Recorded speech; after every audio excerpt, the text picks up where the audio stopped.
예, 2021년 8월 10일. 오늘은 일사라 12시에 녹화하는 날입니다. 가기 전에 몇 개 동영상 올리고 이따 오후나 밤에 CDL 할 생각입니다. 중간에 열심히 의문사 관련된, 그리고 또 교과서도 쓰고 자서전도 쓰고 이것저것 바쁘죠. 근데 좀 안타까운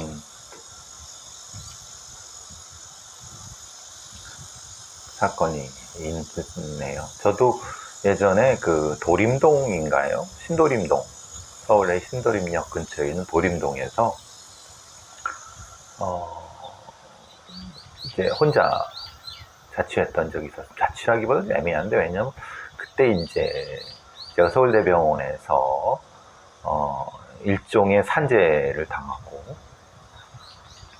잘리면서 사실 뭐 제 같이 들어갔던 유일한 남자 동기에는 그 산재로 죽었죠. 제일 안타까웠고, 저는 살아남았지만, 근데 저는 뭐 다른 쪽에 관련된 일종의 산재를 당한 거지만은, 그건 나중에 또 다른 얘기가 있겠지만, 그때 그거 하고 제가 이제 바텐더 일도 하고 그러면서 이 화약 관리 기사 학원도 다니면서 자격증도 따고, 또 뭐 요리 조리 기사, 조리사 자격증 따고, 그냥 여러 자격증도 따고 뭐 그런 자격증 많이 따둘 때였습니다. 그러니까 한양대 문화인력과 가기 바로 전이었죠. 98년, 9년, 7년, 그때 7년, 8년이죠. 아예 바로 뒤니까 극심하게 혼란스러운 상태에서 98, 98년, 99. 그때 이제 옥탑방에 살았습니다. 근데 그 해도 무지하게 더웠어요. 99년일 겁니다, 제 기억으로. 옥탑방인데 그 3층, 작은 3층에 미니 옥탑방인데, 원래 물탱크 있는데 너무 얼마나 더웠는지, 그 뭐 선풍기도 없었어요. 갑자기 이사하느냐고. 근데 자는데 뭐가 척척하더라고요. 근데 내 땀이었어요. 머리가 익는 것 같더라고요. 안 되겠다 싶어갖고 나와갖고 뭐 샤워도 하고 몇 번을 했는데도, 그 다음날 아침에 바로 선풍기 하나 사고, 그리고도 못 살 것 같겠더라고요. 그러니까 이제 그 집주인이 뭐 미안했는지 아니면 뭐 무서웠는지 돈 줄 테니까 나가라고 그래서 오랫동안 떠돌게 되는 또 계기가 됐었죠. 근데 어쨌든 그때가 뭐 전세가 1,000만 원이었으니까 그 집 주인도 참 딱딱한 사람들이지만, 근데 이제 제가 그 얘기를 하는 게, 지금 폭염성 옥탑방에서 희소병을 앓던 30대 기초수급자가 죽은 지 일주일 만에 발견됐다고 합니다. 서울 서대문구의 한 다세대 주택 옥탑방이에요. 이건 대부분 대형 물탱크 실입니다. 대부분 서대문구라고 하면 그렇게 지어진 옛날 집일 것이고, 뇌병변과 희소질환 39세인데 사실 이 일주일 전에면 얼마나 폭염이었습니까? 저도 그래갖고 사실 이것도 산 거 아닙니까? 이제 어제 오늘 보니까 열대가 사라져갖고 이제 쓸모가 있을지 모르겠지만, 그래도 뭐 응급상황으로 필요하죠. 근데 제가 이 경험을 해본 사람으로서, 옥탑방은 덥고 그냥 그렇죠. 반지 하나 습하고 몸이 처지고, 대학교 때는 반지하에서 안암동의 반지하.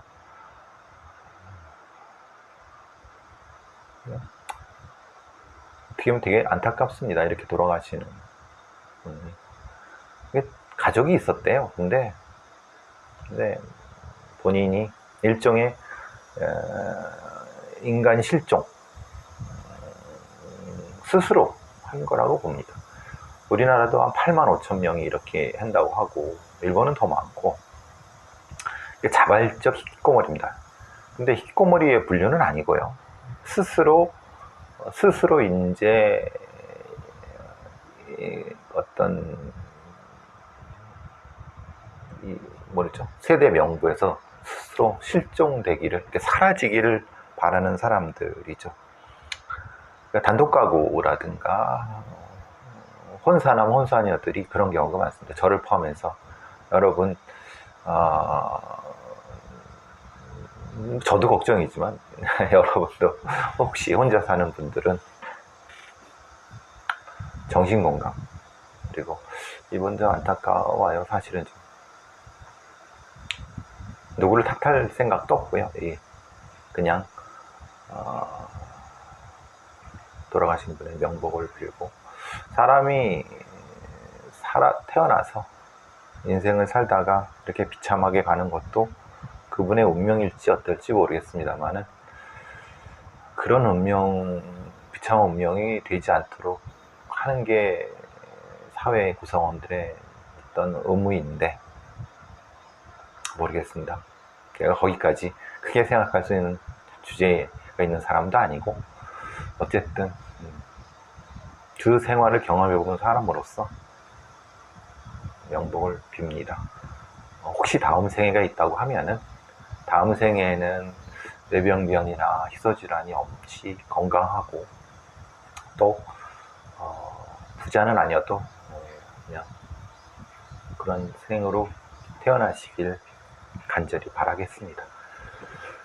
자, 몇 가지 이제 사건 같은 경우를 보면은, 제가 얼마 전에 했던 사건 중에, 올린 사건 중에 하나가 친동생을 강간했던 친오빠, 그리고 그 친오빠를 두둔하고 그 피해자인 여동생을 폭행을 하고 이랬던 그 부모, 그 사건을 기억나실 겁니다. 근데 재판이 진행 중이에요. 사실 이것은 뭐 더 이상 남매도 아니죠. 하나는 가해자고 하나는 피해자고, 그리고 사실 부모도 공범이죠. 근데 이 부모는 자기 아들한테는 사선 변호인, 이건 뭐 사실 적지 않습니다. 이 변호 비용은. 근데 구속이 되지도 않았어요. 공판이 9일, 어제 열렸어요. 참 비참한 일입니다. 이따위의 친족 강간, 성폭력이라는 것 자체가 있는 것도 비극이지만, 이 가해자의 부모가 피해자의 부모이면서, 근데 이제 되게 이 황당한, 이걸 보고 온 기자가 한 황당한 리포트는, 다음 공판 때 부모 중 하나를 증인으로, 가해자 쪽 증인, 피고인 증인으로 선정했다는. 그럼 뭡니까? 자기 새끼인 강간범을 변호하기 위해서 또 자기 새끼인 피해자, 강간 피해자를 비난하게 되겠죠. 자기 딸인데도. 참, 부모가 그럴 수 있냐고? 그럴 수 있습니다. 세상에 인간 새끼들은 별 놈의 인간이 다 있습니다. 인간같지 않은 인간 많습니다. 부모를 때려 죽이고, 부모 재산 빼앗고, 또 자식을 강간하고 때려 죽이고, 세상은 지옥입니다. 아동학대, 노인학대가 그냥 있는, 노인학대 하는 놈들이, 연놈들이 별놈인 줄 아십니까? 그렇지 않습니다. 누구나도 할 수 있고, 누구나도 가능성이 있고, 또 마찬가지입니다. 성범죄, 친오빠가, 사촌오빠가, 친부가, 인간 세상은 멀리서 보면 희극이죠. 가까이서 보면 비극입니다. 이게 인간 새끼들은 제가 늘 말씀드리면 고쳐 못 쓴다. 애초에 밟아 죽이거나 때려 죽였어야 된다. 그때. 그래서 정의가 중요한 겁니다. 진짜 밟아 죽이고 때려 죽이라는 얘기가 아니라, 말이 좀 격해지지만 그게 아니라 초기에, 그러니까 어떤 사건이 초기에 싹수가 보였을 때 엄정하고 확실하고 정확하게 처벌을 하든 교정을 하든 교화하라는 얘기입니다. 그게 인간 새끼는 고쳐 못 쓴다고 하는 것의 교훈입니다. 그러니까 어설프게 면죄부를 주고 어설프게 이렇게 가해자의 목소리를 올려주면은 그 다음부터는 지가 진짜 대단한 도덕적인 인간인 양, 대단한 죄 없는 양 합니다. 그 다음부터는 첫 번째의 몇 배로 사람을 공격하게 됩니다. 가족이든 누구든.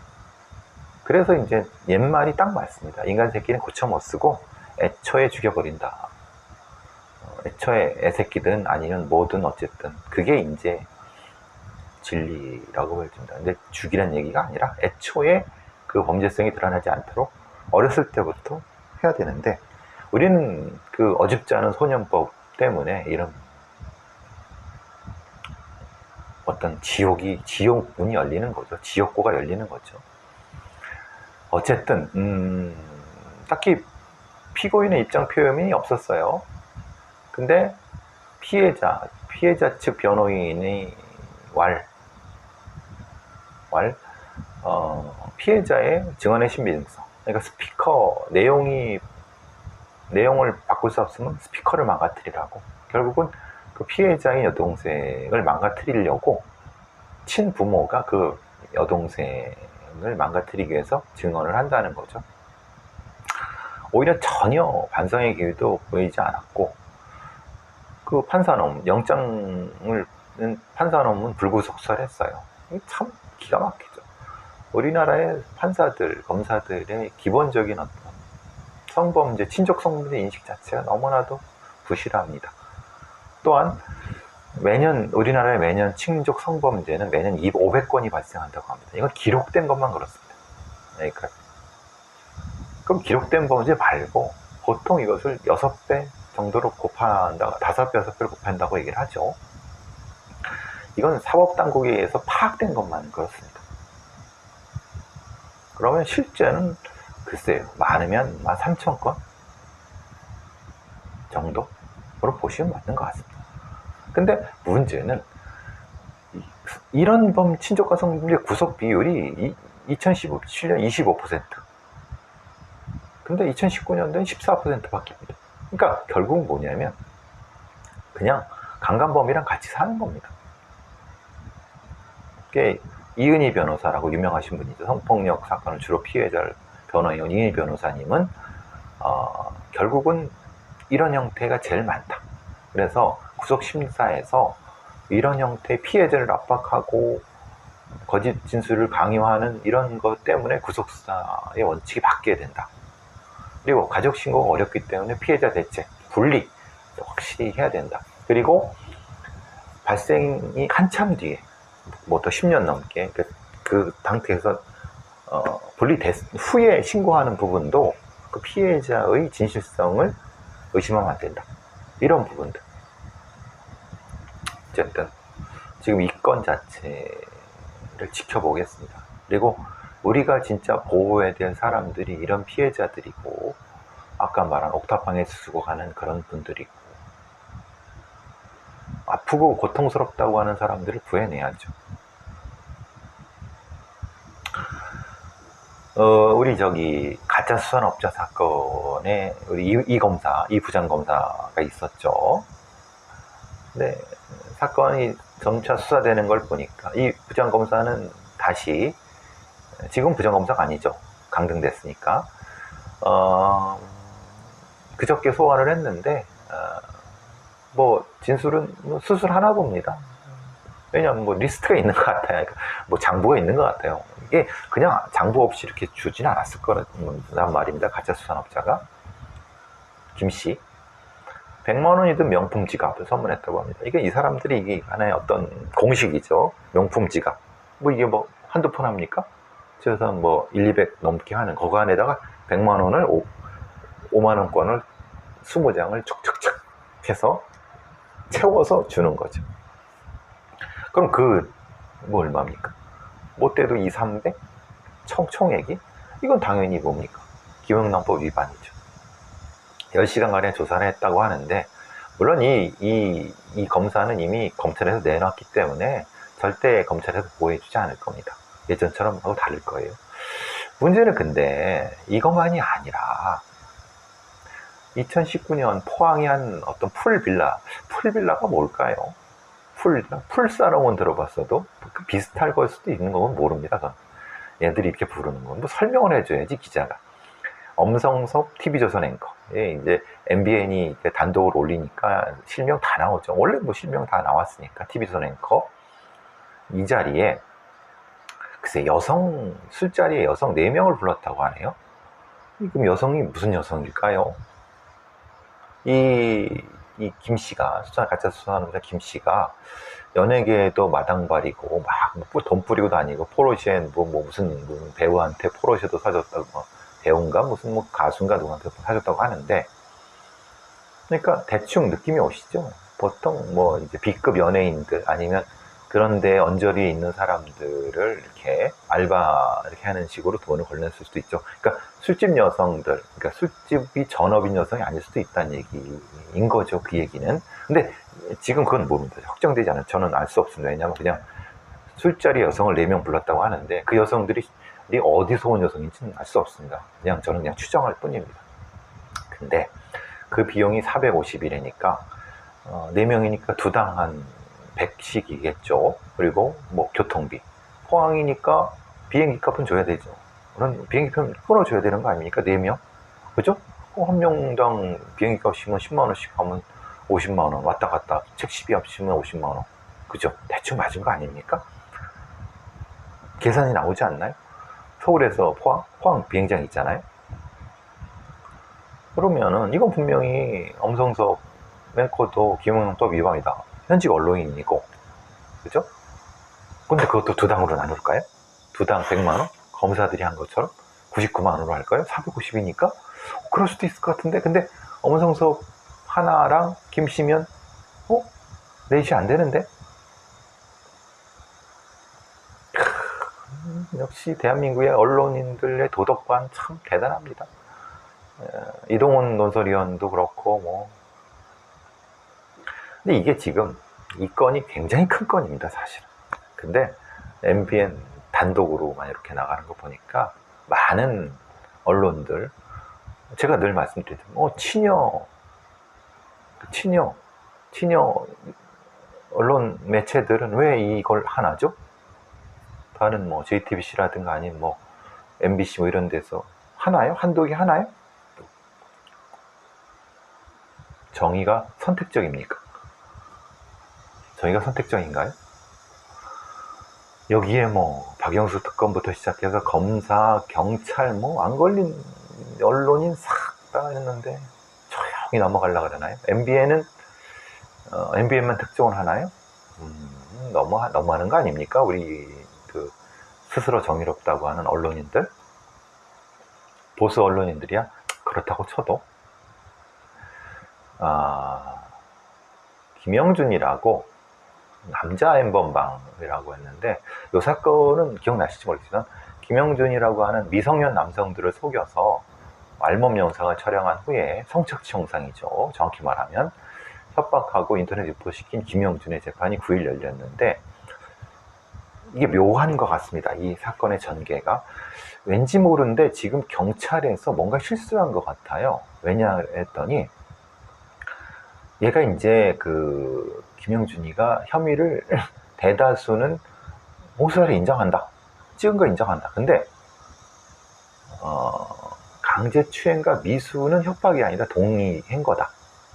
그러니까 실제로 영상이 있으니까 그거는 부정할 수 없죠. 그건 괘씸죄가 적용할 수도 있으니까. 근데 문제는 지금 강제추행이나 미수 같은 경우는 피해자가 있는 거잖아요. 그럼 피해자가 난 쟤를 합의해서 한 거다 라고 하니까, 그러면 그걸 진술을 확인해야 되는데 보통 이런 경우는 미성년인 피해자니까 진술 녹화실에서 진술 녹화를 했을 거라고 생각을 했는데, 피해자. 근데 지금 문제가 경찰이나 검찰에서, 특히 수사기관에서 이게 경찰이 잘못한 건지 경찰이 잘못한 건지 모르겠는데, 아마 이건 내 경찰이 잘못했을 것 같겠죠?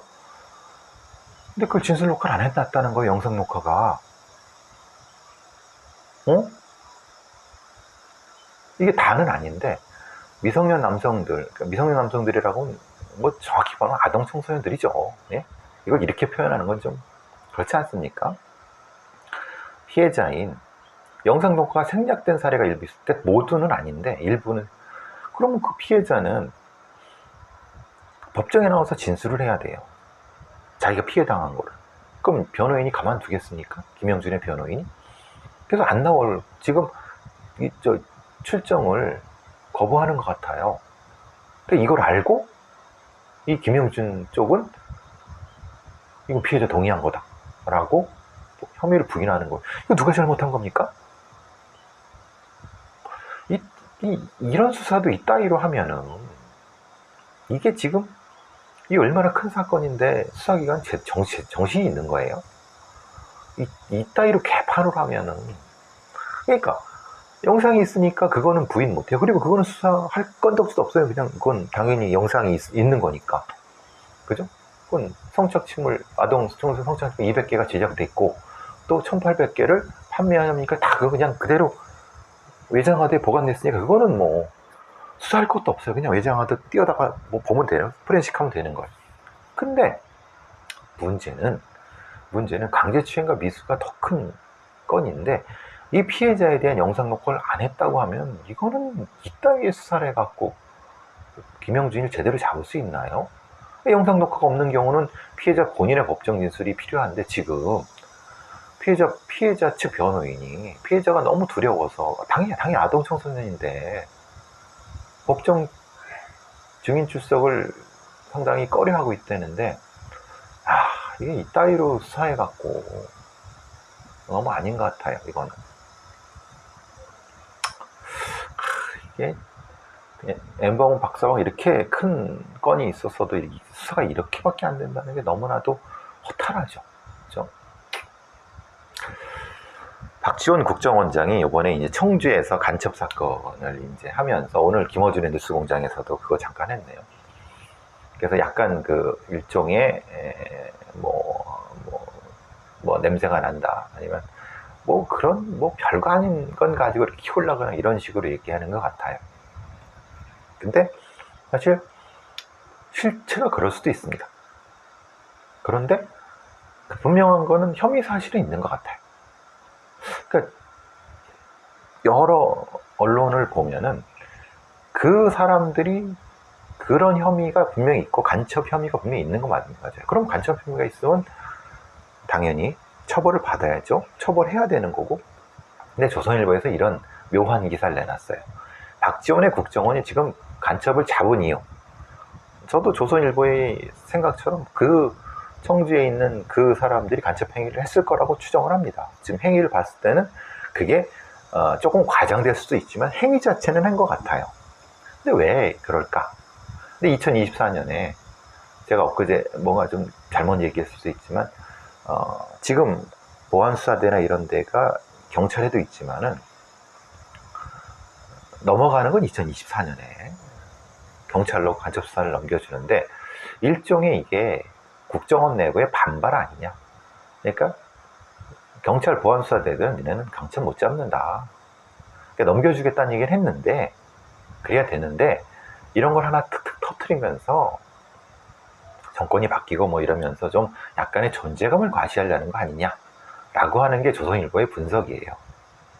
글쎄요,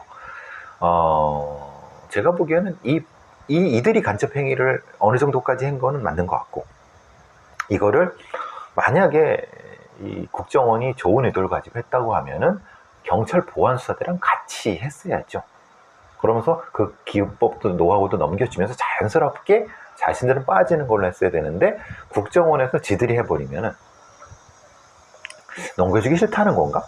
이런 의심을 받는 거죠. 아직 우리 능력 있어 라는 존재감 과시. 그리고 사실 오늘 김어준의 뉴스공장에 김어준 총수가 얘기하는 바는 저는 그 적절하지 않다고 봅니다.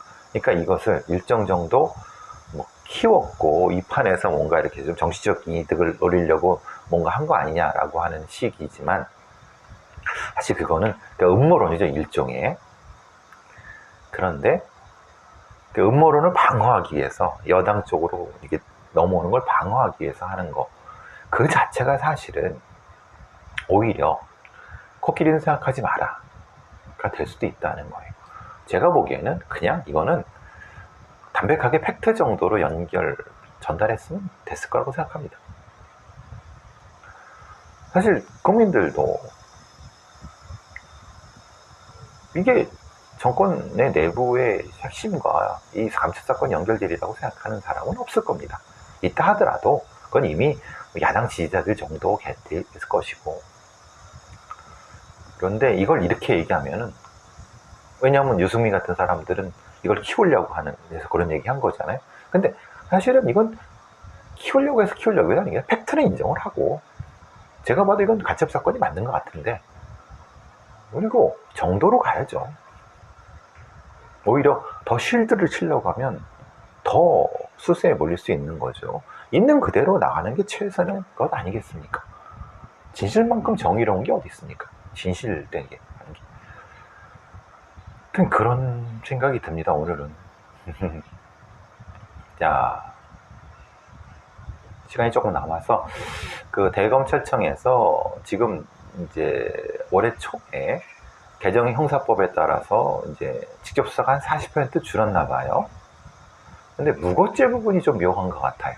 왜냐하면 무고죄라는 건 어떤 성범죄라든가 어떤 사건을 수사하다가 그것이 혐의 없음 종결되면 그 자체가 무고 혐의로 수사가 진행돼야 되는데, 문제는 경찰이 이걸 송치를 해버리면 검찰은 그거 발견하고 그럼 무고죄로 해야 되는데 직접 수사를 못하니까 다시 또 무고죄로 수사하십시오라고 하면은 경찰이 이중으로 하는 것이 아니냐, 오히려.